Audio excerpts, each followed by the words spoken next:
আজকে ছিল গণেশ পুজো, আর এদিকে দেখো বৃষ্টি বিছানার মধ্যে শুয়ে আছে। তাই অর্কর মনটা ঠিক করার জন্য আমি অর্ক মিলে চলে গেছিলাম সামনে গণেশ পুজো দেখতে, যাতে ওর মনটা একটু ভালো থাকে। তা দেখো এই গণেশ পুজো এখানে প্যান্ডেলগুলো ঘুরছিলাম, আর এত মানুষজনের ভিড় যে অর্ককে নিয়ে কোলে করে আমার ঘুরতে হচ্ছিল। এটা প্রথমবার যে অর্ক আমার সাথে গণেশ পুজোয় ঘুরছে, তো ও খুবই আনন্দিত। আর এখানে দেখো এই বিধান মার্কেটটা কী সুন্দর সাজিয়েছে এই ফুল দিয়ে।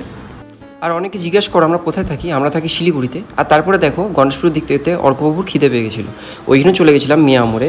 ও বললো একটা প্যাটিস খাবো, এই প্যাটিস খাবো বলছিল। খেতে খেতে বললো যে আমি চিকেন একটা কাটলেট খাবো। ও চিকেন কাটলেট খেতে, ফিশ কাটলেট খেতে খুব পছন্দ করে।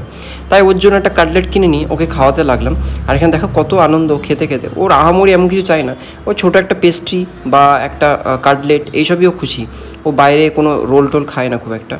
আর শিলিগুড়িতে এটা প্রথমবার আমরা গণেশ পুজো কাটলাম। আর দেখো এগুলো কী সুন্দর করে বাজাচ্ছে। তো আজকের জন্য এইটুকু, টাটা।